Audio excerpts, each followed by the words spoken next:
Cathedral, where the survivors of the July 7th bombings are gathering with the families of the victims to remember those who died.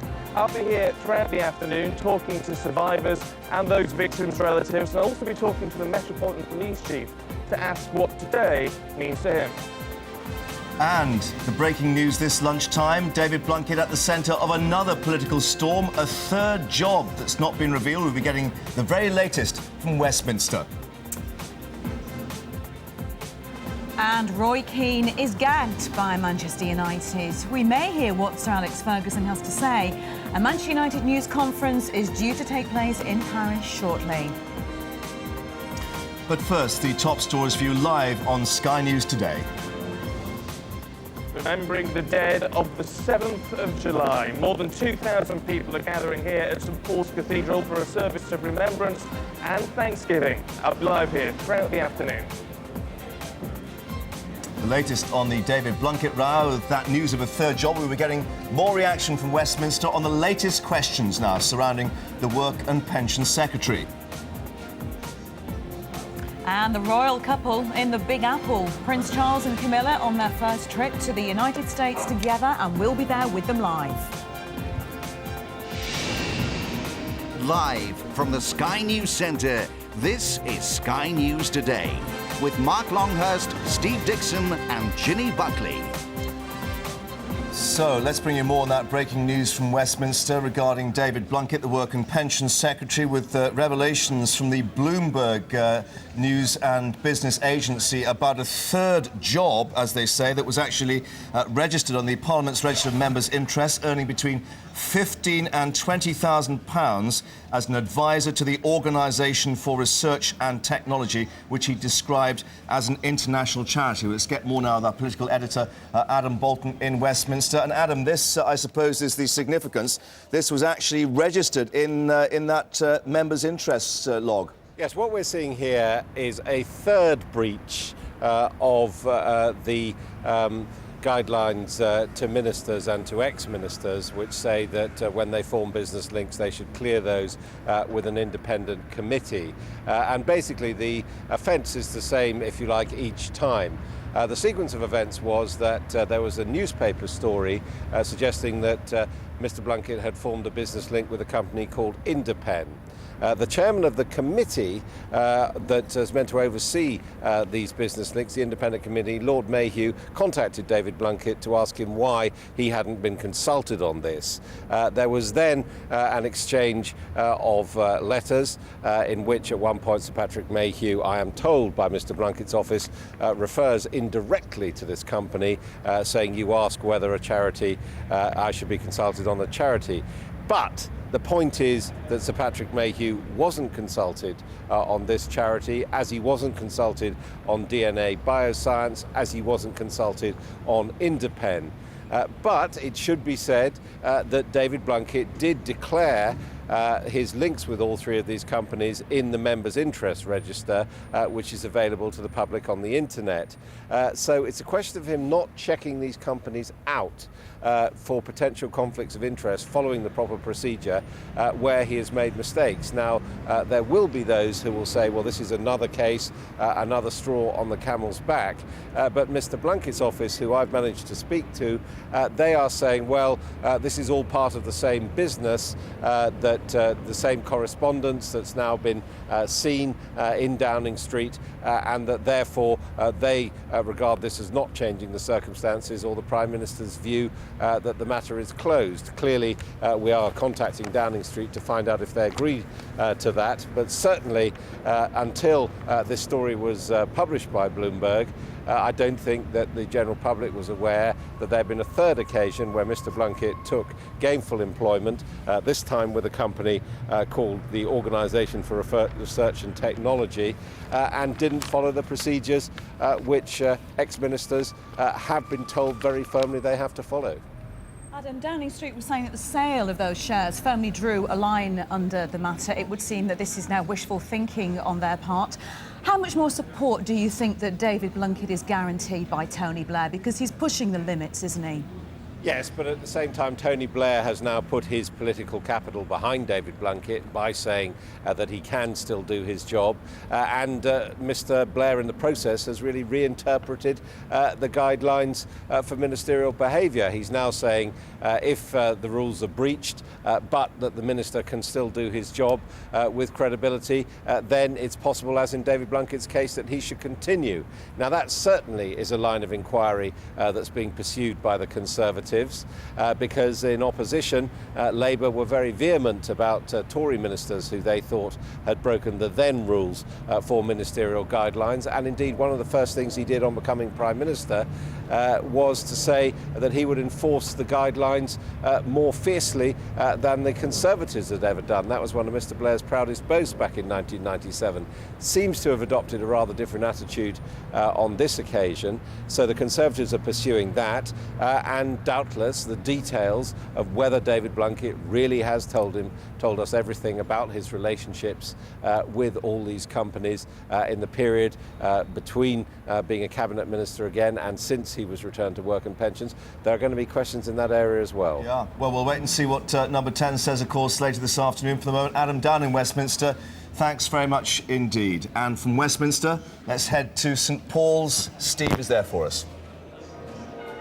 Mark, thanks very much indeed. You can hear the bells of St Paul's tolling as we speak, quite loud out here, but in the next hour, the Queen will join relatives, survivors and members of the emergency services here at St Paul's Cathedral for a memorial service for the victims of the July 7th bombings. Now, during the ceremony, candles bearing the names of the 4 bomb sites, King's Cross, Edgware Road, Aldgate and Tavistock Square, will be lit and placed on the altar. 52 people died and scores were injured when the suicide bombers struck. Well, joining me now is Paul Dowdge, and Paul, of course, your face became an iconic image in the aftermath of the July 7th bombings. How important is today for you? What is it going to mean? It's a great honour to be here today, not just to attend the service, to be actually participating in the service as well. It's really important to remember the people who lost their lives on that day. They come from all different kinds of faiths, and they're not just from the UK, they're from other countries around the world, so it's important that we do remember that today. How important then do you think today is in terms of both looking back and looking forward? As I said, it's important that we do remember those people today. Looking forward to the future, we've got people from all different faiths here today, reunited, and we'll be reunited moving forward.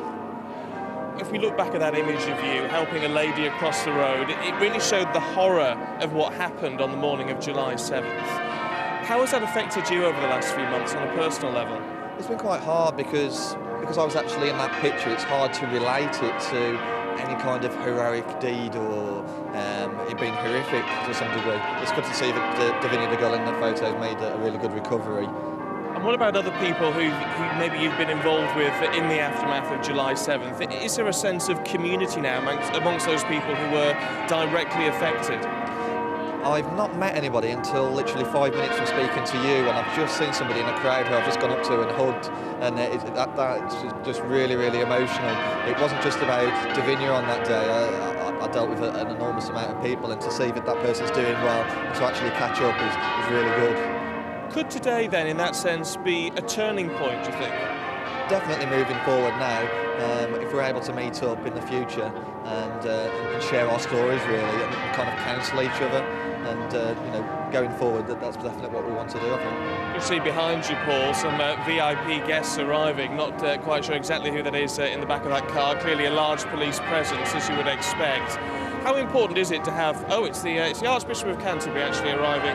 Live here at St Paul's Cathedral. How important is it, do you think, to have people of that sort of significance, and the Prime Minister and the Queen all attending? Does that add a certain sense of gravitas that you would need? For me personally, yes, it does. It's important that all these leaders are there. I've been in for the rehearsal this morning, so I know that all the leaders from all the parties are attending, and all the leaders from the different faiths as well, so that's really important. There is Dr. Rowan Williams just climbing the steps up to St Paul's there. The leader of the Church of England, of course, and his comments in the aftermath of the July 7th bombings, no doubt we all remember. And how important is it that when you get those sort of comments, obviously, do you get swept away in what's happened at the time? Do people like you who are directly involved in that get a chance to sit back and hear what people are saying and take comfort from those words? I've been almost obsessed with reading news reports, both online and on television, and it is a support when people like the Archbishop of Canterbury do make statements such as they did, and it's very uplifting for me. You mentioned earlier on that this is a multi-faith service, a multi-faith remembrance. Again, how important do you think that is? Because, of course, there are people who've said that this has polarised people's opinions when it comes to other faiths. We say that it's a multi-faith, but it's almost as if we're one faith here today. It's not a Christian service, it's a multi-faith service, so it's really good that everybody's able to come to the same service and be together reunited. Paul, we appreciate your time. Thanks very much indeed for talking to us here on Sky News Today. So there you go, it's a real sense then, isn't it, that people are coming together today, and hopefully this can be, as Paul was saying, a step forward, a turning point as people come to terms with what happened here in London just a few months ago. Steve, thanks very much indeed for that. And of course, we'll return to you at St Paul's throughout the afternoon for that service. And the other headlines on this Memorial Day is that one of Britain's most senior policemen has backed the plans to detain terror suspects for 90 days. The Assistant Commissioner of the Metropolitan Police, Andy Hayman, says that police are now operating in a new normality, as he said, after the July attacks on the capital. Charles and Camilla will be making their first official appearance together in the United States later this afternoon. They'll be visiting Ground Zero, New York, the scene of the 9/11 terrorist attacks. They will then head to the British Memorial Garden, where they will unveil a commemorative stone dedicated to the 67 British victims of the atrocity. It appears that earthquake aid is still not reaching remote parts of Pakistan. According to UNICEF, relief agencies are still struggling to cope in areas where at least 17,000 children are thought to have died so far. Well, Sky News has discovered that tens of thousands of people are now trying to flee from the area. A court in Australia has been told that blood on the T-shirt worn by Joanne Leese, the girlfriend of the murdered British backpacker Peter Falconio, was an exact match for the defendant in the case. It's been claimed that the blood was 150 billion times more likely to be that of Bradley Murdoch than any other local man. It's the first day of the autumn hunting season. Hundreds of anti-hunt protesters are out in force across England and Wales, and individual hunts insist they're operating within the spirit of the law. 3 men have appeared in court today charged with murdering another man during riots in Birmingham. Asaya Young Sam was stabbed in the chest in the Lozells district as he walked home 10 days ago. The men are all from Handsworth, and they've been remanded in custody until November the 8th. A truck carrying missile parts caught fire in a highway tunnel near the South Korean capital Seoul, which triggered a series of explosions. The Air Force said the vehicle was carrying 2 Hercules surface-to-air missiles, but no casualties are reported, remarkably. Violence has broken out in Zanzibar in East Africa after the ruling party was declared to have won the weekend's parliamentary elections. Well, police had running battles with protesters who claimed there was widespread corruption, and security forces used tear gas to disperse crowds. There's been a spectacular volcanic eruption on the Galapagos Islands off the Pacific coast of South America. Lava flows from the Sierra Negra volcano, which last erupted in 1979, are not thought to be threatening the island's unique natural habitat. Now, let's take a look at the markets for you. And a bit of profit-taking after yesterday's huge gains, but still a fairly rosy picture for the FTSE in London, 53.41, up 23 points. DAX slightly off. CAC 40 biding time, and we're expecting a mixed start for New York in about 15 minutes' time. And the main sports news, the Arsenal manager Arsene Wenger has threatened to take action against his Chelsea counterpart. Jose Mourinho said Wenger was obsessed with Chelsea. Yesterday's papers says he called Wenger a voyeur, and with various degrees of turmoil affecting Manchester United, Hearts and England's cricketers. I'll have more in 10 minutes. Thanks very much indeed. Let's just update you a bit more on that breaking news on screen about a car explosion in the north of Gaza. We're now hearing from Reuters that witnesses claim it's being caused by an Israeli airstrike and one person is dead. And you remember that there have been various other strikes in the area after the suicide bombing in Hadera in the north of Israel, where Ariel Sharon said he would be taking direct action against members of Islamic Jihad. It may well be, in fact, just more coming through now on that, quoted by AP. It's a senior member of the Al-Aqsa Martyrs Brigade, which was one of the militant wings of the former Yasser Arafat's political organisation that's been killed in that car explosion. So, according to AP, a senior member of the Al-Aqsa Martyrs Brigade killed in that car explosion. More from the Middle East as we get it. Ginny. Let's get more now on that David Blunkett row. It's emerged he did not seek approval from the relevant advisory committee before taking a third job after leaving government, and we're joined now by Shadow Commons leader Chris Grayling, who's been leading calls for an inquiry into the affair. Good afternoon, Mr. Grayling. Hi, thanks very much for joining us on Sky News today. So, what's your views now? How does this affect David Blunkett's position? Well, I mean, I'm astounded by this latest development, that there are 3 occasions now when he failed to seek the permission. You've got to bear in mind, this is permission that he has to seek. The Ministerial Code says quite clearly he must go to this committee and tell them about appointments he's planning to take up. That's 3 times now. He clearly hasn't done that. I mean, I think this amplifies the call for an inquiry and an urgent inquiry about this whole affair. We've got to get to the bottom of it, and if Mr. Blunkett really is confirmed to have broken the Ministerial Code, he can't stay in the government.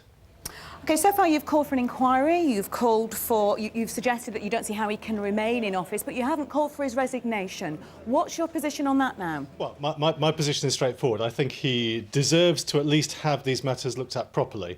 Bear in mind the most serious charge against him, in my view, is that he continued to meet members of the company, members of the family who control the company, after he went back into ministerial office. Now, I view that as being potentially the most serious breach of the Ministerial Code.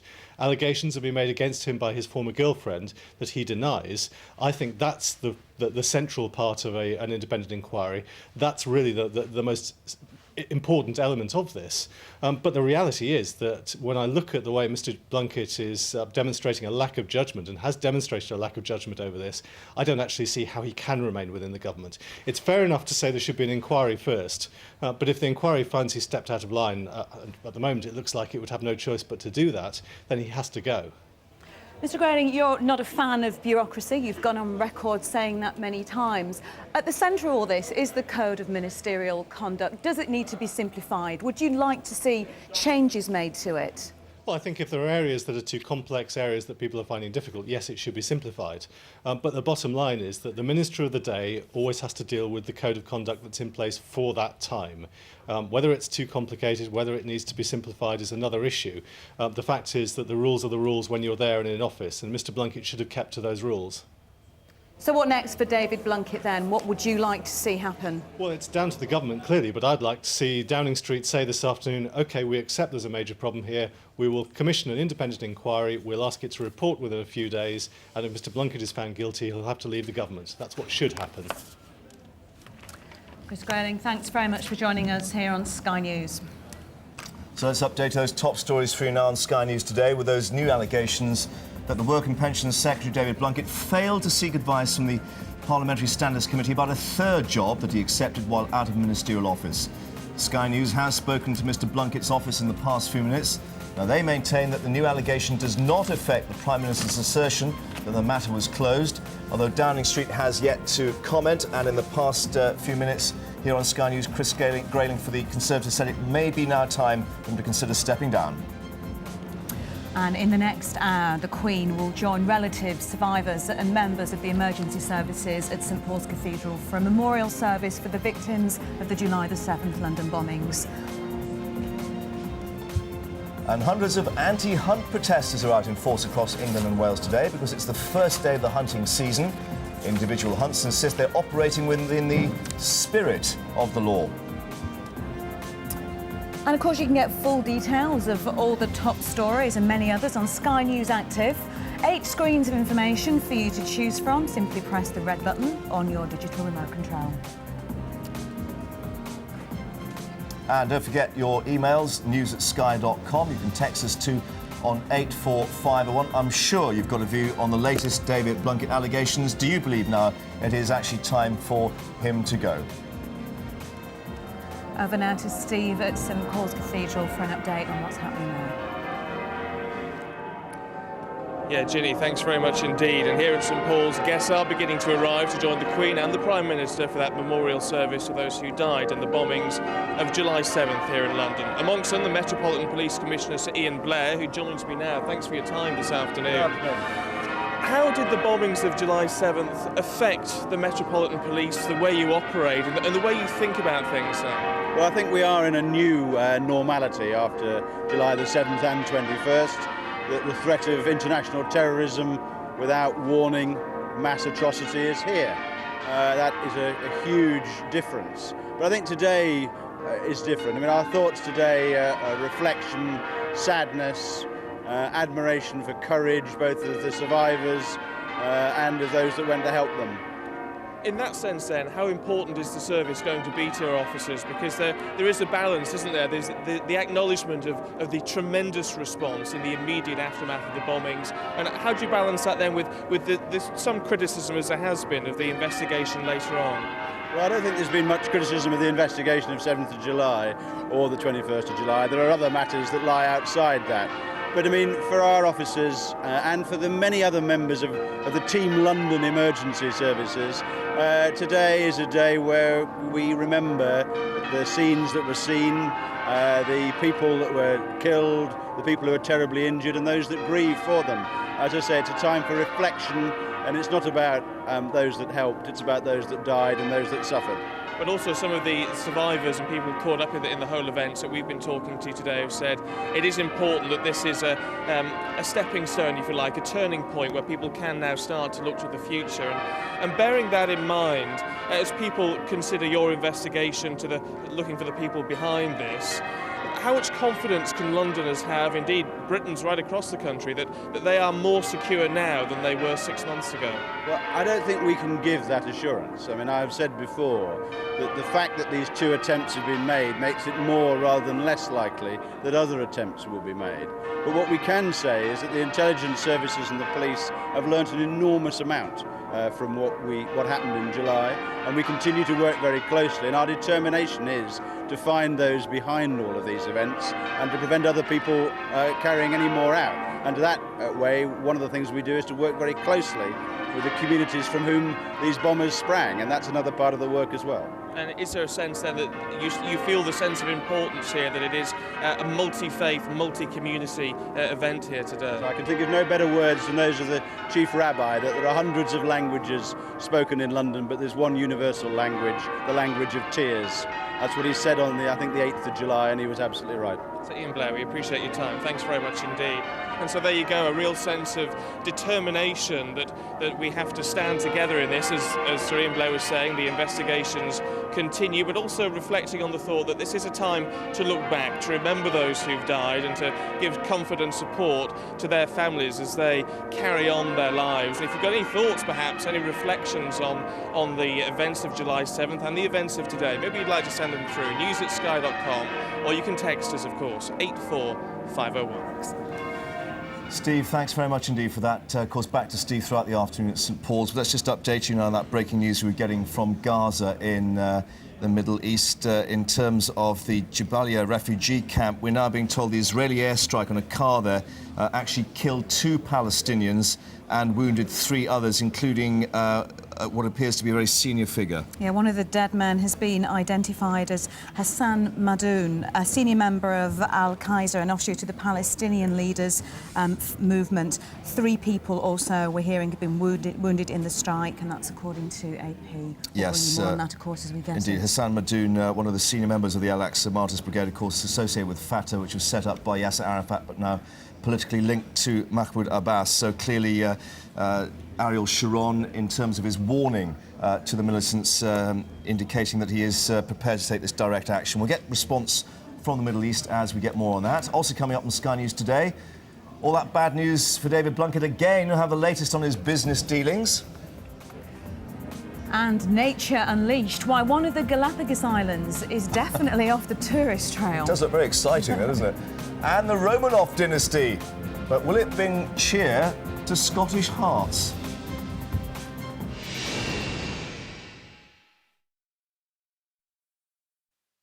There's a new day at Sky News. I'll be live at 5 in the Sky News studio. We're telling you the stories that matter most. My Sky Report team will deliver a gender-setting analysis at 7 o'clock. It's going to be a fresh, fiery appointment to View Television. I'll be offering an international perspective with World News Tonight at 8. I hope to bring behind-the-scenes analysis from my days as a Clinton official. All this and the latest breaking stories. Sky News. News people.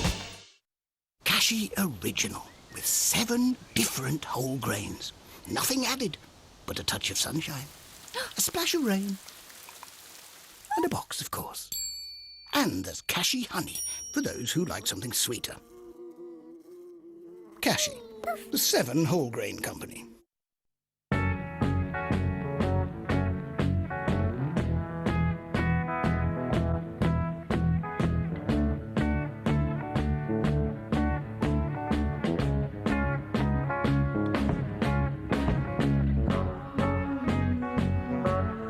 Instead of paying the new, higher British gas price,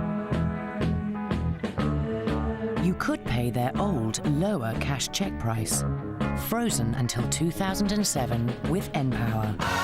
It's new, and it's called npower Gas Guardian. Call this number to apply. You and npower, happy together. At 17, I went to prison for murder. By 19, I was penniless and heartbroken. I almost drowned at 20. Then I had my memory erased at 28. And by 29, I was in Neverland. My real life doesn't need any extra drama. That's why my card is American Express. Do you suffer from back pain or restless sleep? If your mattress is too old, too hard, or too soft, just lying on it can create painful pressure points. The Temper mattress, however, spreads your weight evenly, easing pressure. Developed for the space program, the Temper material actually molds itself to your shape, giving you all the support you need. For details of our 60-night trial, call 08000 11 1077. We've got Nick here now for End of All the Day Sport. Lots happening, Nick. What an interesting day, isn't it? Arsene Wenger, he's always got lots to say, hasn't he? But he never quite gets to the point. Well, I don't know, I think he might have got pretty close to the point today. The background to this is that Jose Mourinho at the weekend accused Arsene Wenger of being obsessed with him and with Chelsea. And the Monday papers were full of reports that he'd used the word voyeur in respect of Arsene Wenger. And this was Wenger's response an hour ago. I didn't first, frankly, I don't really read what he says, but Amanda has told me I find it out of order, disconnected with reality and disrespectful, and I will see if I take any action on that. You think you might? I don't know yet, but I leave that door open. How important do you think is it that relations always remain dignified between the leading managers? Well, I don't know what I said. That was anything malicious in what I said. I was asked about Chelsea, and I gave my honest answer. What do I expect any other manager to do when he's asked about Arsenal? And that's as simple as that. I can see what was wrong in there. Or we have all to close our press conferences. He's not happy, is he? But he's not actually. He's hedging his bets a little bit, though, isn't he? Take action. It's a little bit of a shot across Mourinho's bows. Just to explain what happens after a match at the weekend on a Saturday is that they do their quotes to the TV, the radio, and the Sunday papers. Then the Monday paper reporters take him off to a corner and get separate quotes, so their Monday stuff looks a little bit fresher.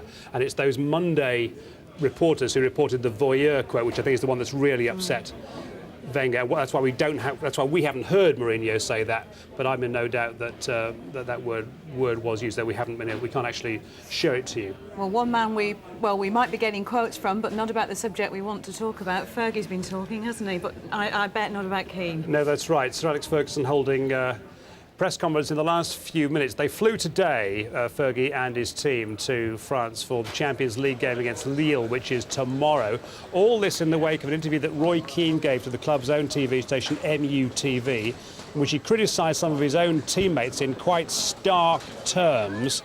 But, and here's Keane today, being approached by reporters, and "Get off my land" was the... a few words, please? Here we go.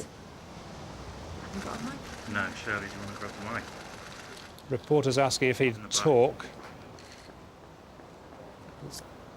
And I think it was a pretty brief and succinct response that they got from, yes, "Get off my land," from Roy Keane. Not private property. There you are, you get the message. So that's Roy Keane.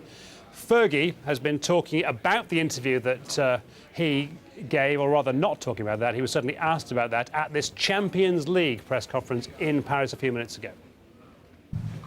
I have nothing to say about it at all. I'm preparing for the game tomorrow. I think that's our stance in it. Very important match for us.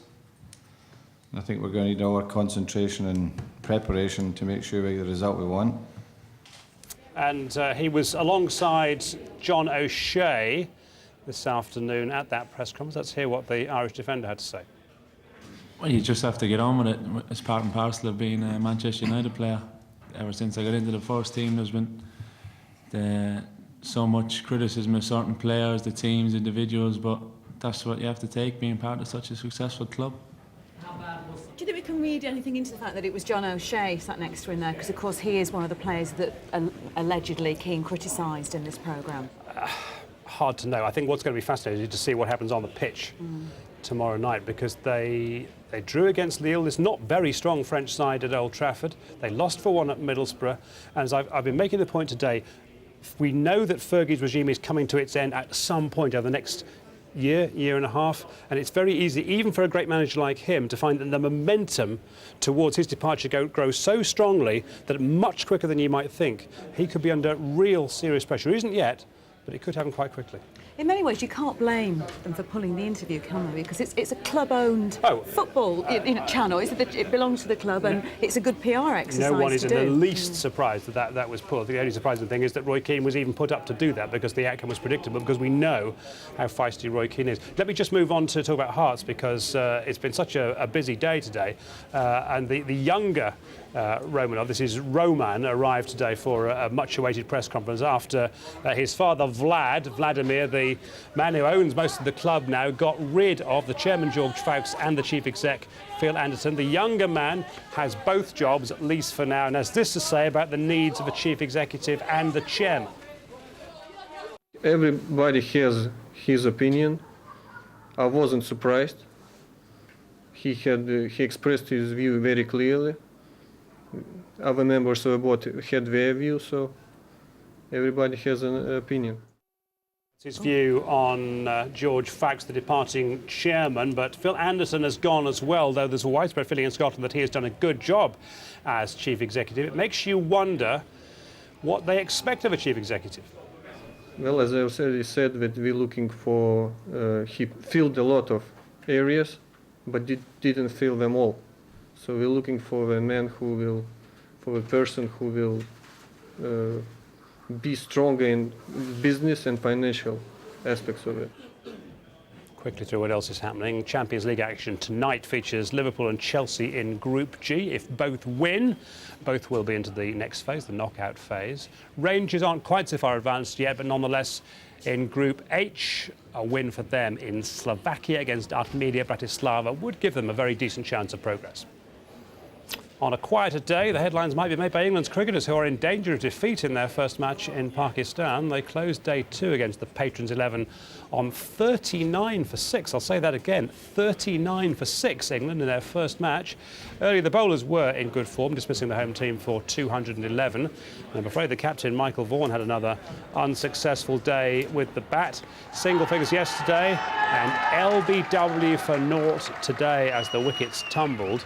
All this rather spoiling the effect of a pretty good day for the bowlers. 3 wickets each for Plunkett, Udall and this man, Jimmy Anderson, on his return to international cricket. Very good to see Sean Udall, the Hampshire spinner, aged 36, amongst the wickets on his England recall. But overall, disappointing day for England. Well, let's not make excuses, you know, we haven't applied ourselves as well as we could have done, but, you know, ultimately, you know, as I say, the conditions aren't what they're going to be like in 2 weeks' time, so the guys know there's a lot of hard work to do, and they've been working very hard as well, so I'm sure it'll click. And in the last hour, Tim Henman has clung on to his position as British tennis #1 because Greg Rosiecki lost in straight sets against the Russian player Nikolai Davydenko in the second round of the Paris Masters. He lost the first set in a little under 25 minutes with an unforced error. And things were no better in the second set against Davydenko, who's a good player.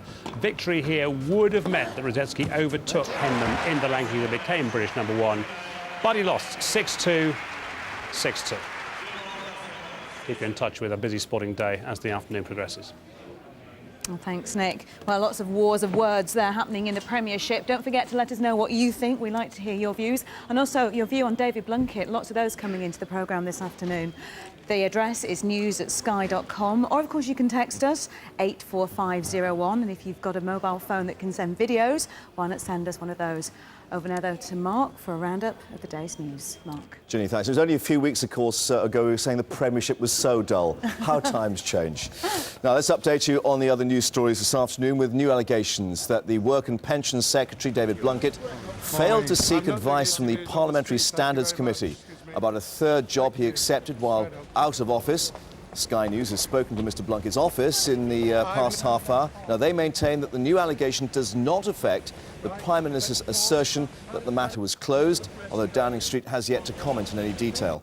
I mean, I think this amplifies the call for an inquiry and an urgent inquiry about this whole affair. We've got to get to the bottom of it, and if Mr Blunkett really is confirmed to have broken the ministerial code, he can't stay in the government. Now, in just under half an hour's time, victims of the July 7th London bombings will be remembered at a national memorial service held at St Paul's Cathedral. The Queen and the Prime Minister are among the congregation, also including relatives of the 52 people who were killed. 4 candles will be lit during the service, one for each of the bomb sites. After the ceremony, the Queen will meet the relatives of some of those who died. Today is a day where we remember the scenes that were seen, the people that were killed, the people who are terribly injured, and those that grieve for them. As I say, it's a time for reflection, and it's not about those that helped, it's about those that died and those that suffered. Sir Ian Blair and his deputy has backed plans to detain terror suspects for 90 days. The Assistant Commissioner of the Metropolitan Police, Andy Hayman, says police are now operating in a so-called new normality after the July attacks in the capital. Now, let's just tell you that the British Soft Drinks Association is warning that the price of orange juice up 50% because of the hurricanes and apple juice up 12% because of Poland having a summer drought. I blame Francis. The weather, in association with Qatar Airways, your 5-star airline. Well, the grapes of southern England are doing quite well for the vintage this year. This is the storm coming in. It's the first real autumnal blow. It's going to sweep an interlude of very wet and windy weather in from the southwest. So although today is pretty good with sunshine and settled, it's going to become increasingly wet and windy. Wednesday, Thursday particularly, and I think overnight, Wednesday night into Thursday morning, the winds will get to gale force on the south coast of England. And with the fetch of water there could be coastal flooding. Today we've only got showers really in the far north and west of Scotland, and across the waters even Ireland is pretty fair this afternoon. But if we go back above all this and look back, you can see where the storm's coming from. and the pace of it, and we can measure its approach. So this is the forerunner of the stormy weather. The rain will sweep into all of Britain during the course of Wednesday. Also, the winds will pick up, and with the trees with full leaf in soggy ground tomorrow, there could be a lot of disruption Wednesday morning. The weather, in association with Qatar Airways, your 5-star airline. Now let's take you live to St Paul's Cathedral. Tony Blair, Cherie Blair arriving. And David Blunkett actually arriving before them just a few minutes ago, because, of course, many politicians arriving before the Queen. That's the outside of St Paul's. And that was the scene as David Blunkett arrived with his guide dog. Of course, the other headlines today that he's under increasing political pressure, but today, or this afternoon rather, a time for him to join other politicians as they remember the victims of the London bombings, as well as, of course, paying tribute to the emergency workers who helped to rescue so many people in those 4 bombings. Coming up on Sky News today, we'll be live in America to find out how the Big Apple is taking to Prince Charles and Camilla.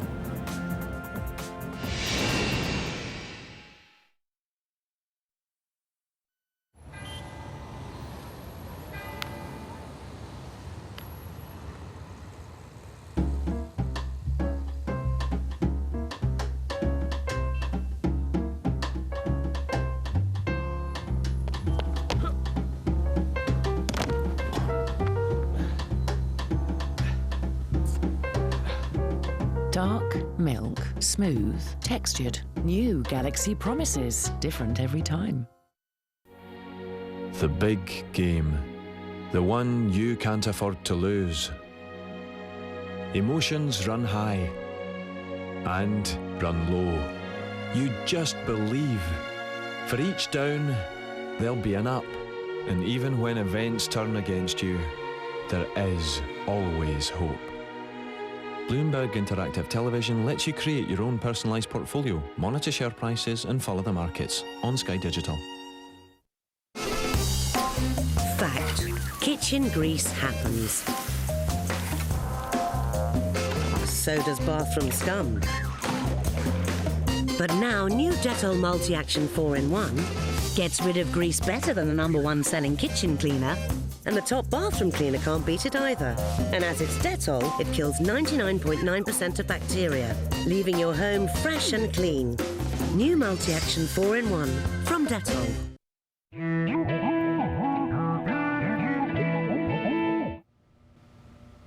Here in Beijing, we're working on how to construct energy-efficient buildings. This is important because in China, we are seeing the biggest building boom the world has ever seen. Last year, 40% of all the world's concrete was used in China. We expect around 350 million people will move to the cities from the country over the next 20 years in search of a better life. They need places to work and homes to live in. Today, nearly 30% of all the energy consumed by China is used in buildings. Developing energy-efficient buildings is vital if China's modernization is to continue.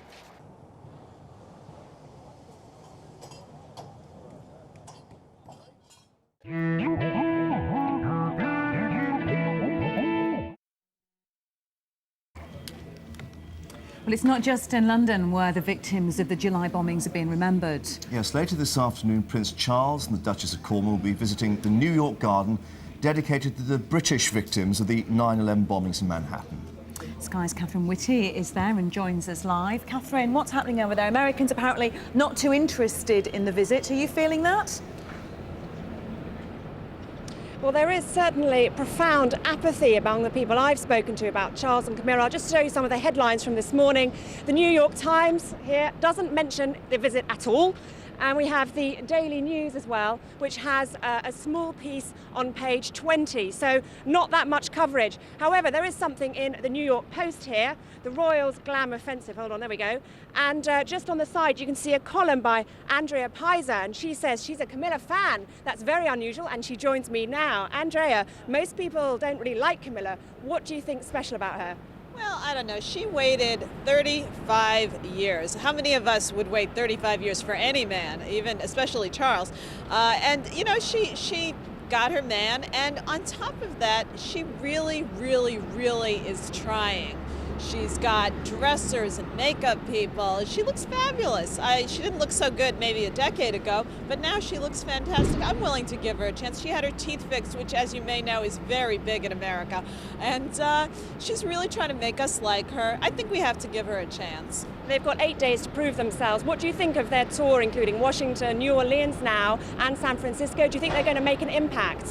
I think that Americans are going to warm up to Camilla. First of all, we can't stand a romance. We love a romance. We just can't stand it. She's proven that a woman at the age of 57 can be a bride. She can look good, and on top of that, she's trying very, very, very hard. We're going to give her a chance here in America. Well, that's great to hear. This is a country, though, that loves Diana. Do you think people are going to still feel hostile towards her for breaking up the marriage? Well, you know, Diana, I mean, it was tragic, really tragic. But the fact that Charles has been in love with this woman for so many years and continues to be in love with her, I think it says something. We miss Diana. We wish what happened did not happen. But she's gone, and now life goes on. Charles is still a young man. He's devoted to her. So, you know, c'est la vie. Andrea, thank you very much indeed. Well, one view there. It's clearly a pro-Camilla view. You can see behind me some press gathering already. They're coming to the Memorial Garden here for the British victims of September the 11th. That's in about 3.5 hours' time. They're due to touch down in New York in about 2 hours' time and going straight to the World Trade Center. It's a very, very busy day, a somber start mirroring, as we've been hearing, what's going on in St. Paul's Cathedral. There's a similarity there to what's going on here today, and then it's a big glitzy drinks party in the evening. So we're all waiting. And Catherine, it may take them some time to get through the airport, of course, because I gather she's got 50 frocks on board. Now, they've called it Team Camilla or the Camilla Crew. Let me just read you what the Press Association has described it as revamping it from a horse-living hunting housewife to a glamorous gala-going royal. Well, I couldn't put it better myself. I mean, fantastic. There is an entourage of 16 that's on the plane with Charles. Apparently that is a normal figure, I'm told, for his trips. And in that is included 4 stylists for Camilla, a hairdresser, a makeup artist, and some dressers. She does have a choice of outfits for every single occasion. But I have to say, I hope she's got something cool, because it's very hot in New York today. It's going to be 70 degrees. So she doesn't want the wool suits, I don't think, today. We're just going to also inform you that we're looking at the scene in St. Paul's, where other members of the royal family and the Lord Mayor of London are arriving. Is there any question as to why Prince Charles and Camilla did not stay in London for this particular event at St. Paul's? Well, this trip to America was planned many years ago. This was the time that it was scheduled to happen. And the Queen and the Duke of Edinburgh, of course, representing the royal family at St. Paul's Cathedral. Charles and Camilla thought it would be appropriate, therefore, on their first stop to come to New York and go to the World Trade Center. There is that similarity, and it highlights, in a way, the links between the US and the UK. The UK remembering those victims from July, here in New York remembering those victims from September the 11th. So they felt it had a nice symmetry to it. Catherine in New York, thanks very much indeed. Well, you've been sending in your texts and emails, and Charles and Camilla's US tour has dominated them. Val in Birmingham mailed in to say it's time that Britain woke up to the fact that Prince Charles does a tremendous amount of work for the country. He and the Duchess are to be congratulated. Grant from Ilford also backing the couple. I think people have to move on. Yes, Camilla will never fill Diana's shoes, but life goes on. And Craig in Telford texted in to say quite simply, people should just leave them alone. Echo by Pam from Cape Town, actually. She's contacted us, unhappy over reports that those Americans have been less than stimulated by the royal visit, as we were hearing from Catherine. I've been a royalist all my life. I was a Diana fan, but these two middle-aged people are now married, and really it's none of anyone's business, least of all the Americans. But one anonymous texter is less than impressed by the pair. How can Charles take Camilla to America? The Yanks love Diana because she had beauty and style. Camilla has nothing. Rather harsh. Actually, she's got 50 frocks. Yeah, and so she's got quite a lot. And yes. 16 entourage of Absolutely, people. yeah, the Camilla crew. Well, don't forget the email address, as ever, news@sky.com. You can text us on 84501 and also send us videos from your mobile phone if you know how to do it. Well, just updating you on the top stories here. Of course, there are new allegations this afternoon that the Work and Pension Secretary failed to seek advice from the Parliamentary Standards Committee about a third job he accepted whilst he was out of office. Sky News has spoken to Mr Blunkett's office in the past few minutes. They maintain this new allegation doesn't affect the Prime Minister's assertion the matter is closed. Downing Street, though, has yet to comment. The Queen is joining relatives, survivors and members of the emergency services at St Paul's Cathedral for a memorial service for the victims of the July 7th London bombings. And that's St Paul's in all its finery today. 2,300 people in the congregation. That service due to start in about 11 minutes' time. We'll have a live update for you from St Paul's. And hundreds of anti-hunt protesters were out in force across England and Wales today to mark the first day of the hunting season. Individual hunts insist that they're operating within the spirit of the law.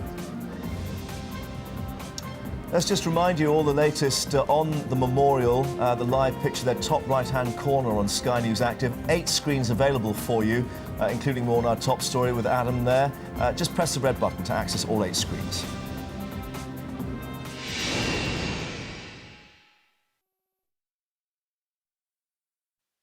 There's a new day at Sky News. I'll be live at 5 in the Sky News studio. We're telling you the stories that matter most. My Sky Report team will deliver a gender-setting analysis at 7 o'clock. It's going to be fresh, fiery appointment to View Television. I'll be offering an international perspective with World News Tonight at 8. I hope to bring behind-the-scenes analysis from my days as a Clinton official. All this and the latest breaking stories. Sky News. News people. Life is sometimes too much to bear.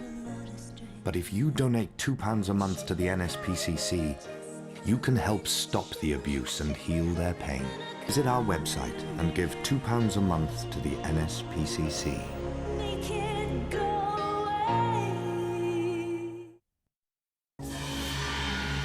If you could find a way to not arrest me on this, I think that would be a good thing.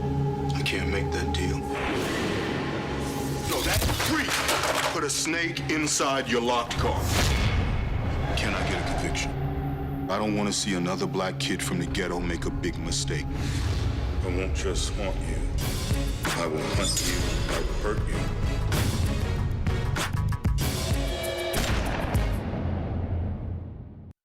Most of us are asleep most of the time. Even when we shop, we're sleep shopping. Next time you're in Sainsbury's, buy some fresh thyme and roast it in the oven with some Sainsbury's carrots. They're at their sweetest right now. Roasted carrots and thyme. So good.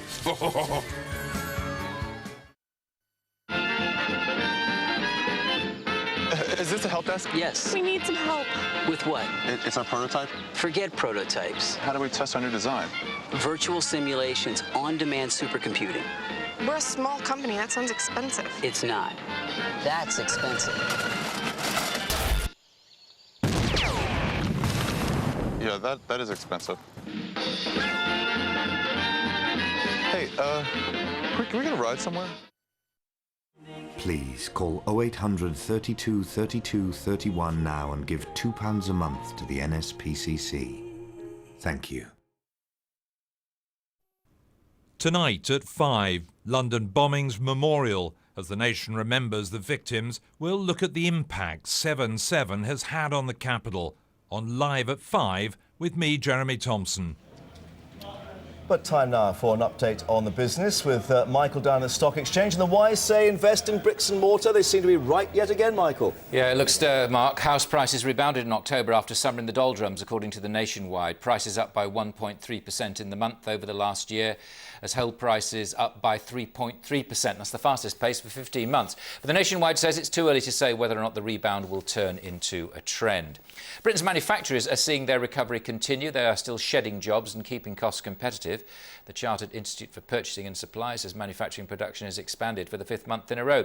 Export orders are the highest since July of last year, but high oil and other raw material costs are forcing further cost-cutting measures. And Britain's competition watchdog has opened the door for a formal takeover bid for the London Stock Exchange here by its Dutch or German rivals. The Competition Commission says Euronext, which runs Amsterdam, Paris, Brussels and Lisbon stock exchanges, can mount a bid for the exchange, but it must ensure the independence of the clearinghouse. That's the bit which transfers shares between buyers and sellers. Right, let's have a look at the market and see what's happened actually so far. And that sort of merger activity yesterday has cast the eye over various people saying to themselves, well, I wonder what's going to be next, and that's forcing the market up there. As far as the United States is concerned, a bit of from Dell, not a very, very favourable forward look, and Dell being a huge computing manufacturer, that's forced high-tech stocks down slightly. See you later. Well, here at St Paul's Cathedral, the Queen has just arrived for that memorial service to remember the victims of the July 7th bombings. Our coverage continues at 3 o'clock. Do you think oil companies could do more to improve our environment? If these guys want to be in business in 50 years' time, then it's like the responsibility to me and my next generation, my children. And if they want to be responsible for their companies and for the next generation of owners of that company, then they've got to be investing now in these other alternative energy resources, I guess.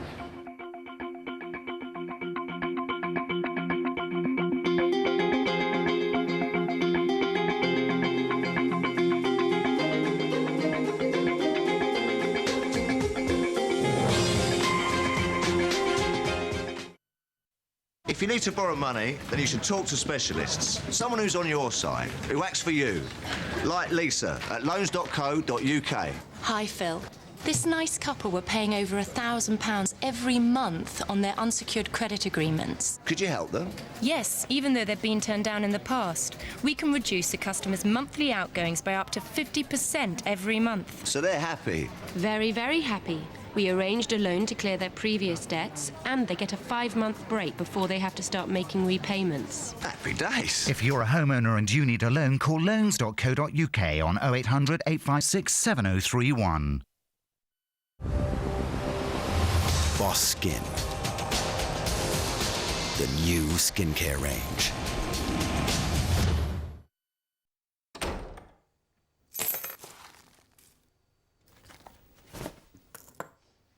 Tender, full-flavoured Scottish sirloin, served with layers of King Edward potato in a rich, creamy garlic and thyme sauce. Ideal for those special occasions. The best range. Exceptional food for every day. Reason 263. More reasons to shop at Morrison's. Are you sure we can't afford private medical insurance? AXA PPP Healthcare offer this low-cost plan for the over 55s. Just call AXA on 0800 725 725. It covers certain things like heart conditions and joint replacements. Philip, we could actually afford private medical insurance. Does that mean I can have bacon and eggs? Don't be silly, dear. Whatever your plans, AXA PPP Healthcare has the right plan for you. For affordable cover, call 0800 725 725. It's the capital of the world, where murder is mass entertainment.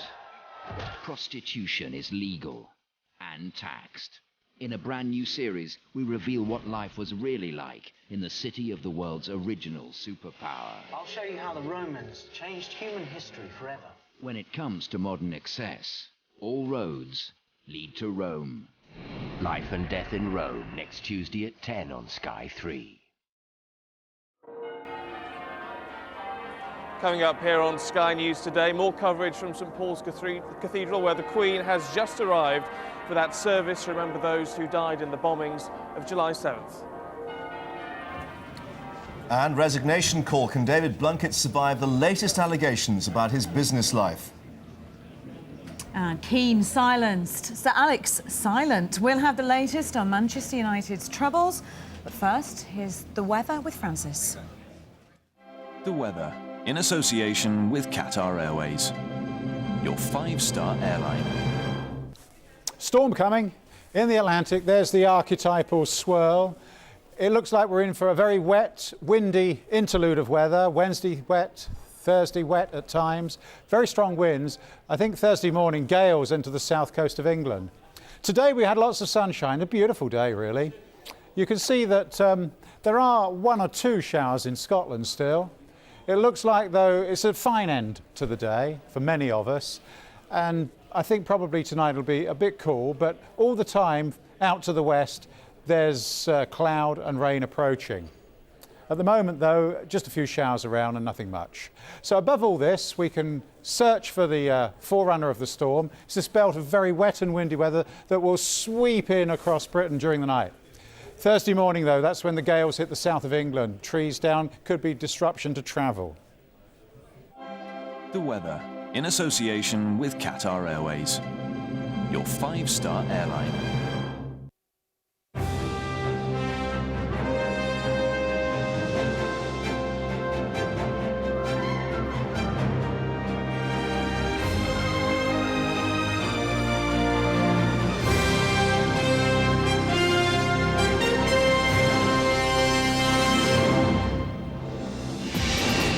Good afternoon, you're watching Sky News Today. News, debate and discussion until 5 o'clock, and coming up in the next hour.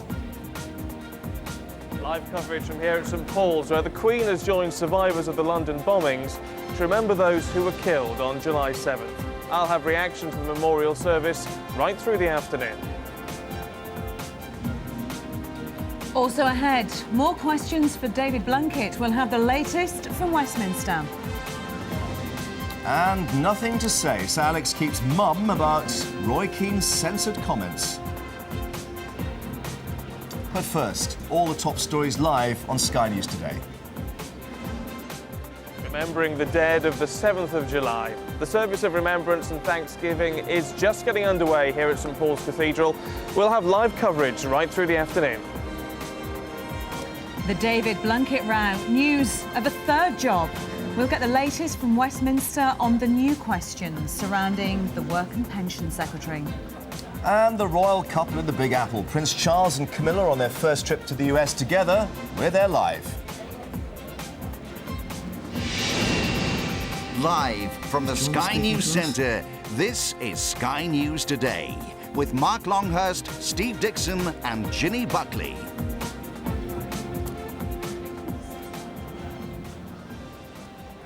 Now the Queen has joined relatives, survivors and members of the emergency services here at St Paul's Cathedral for a memorial service for the victims of the July 7th bombings. During the ceremony, candles bearing the names of the 4 bomb sites, King's Cross, Edgware Road, Aldgate and Tavistock Square, will all be lit and placed on the altar. 52 people died and scores were injured when the suicide bombers struck. Today is a day where we remember the scenes that were seen, the people that were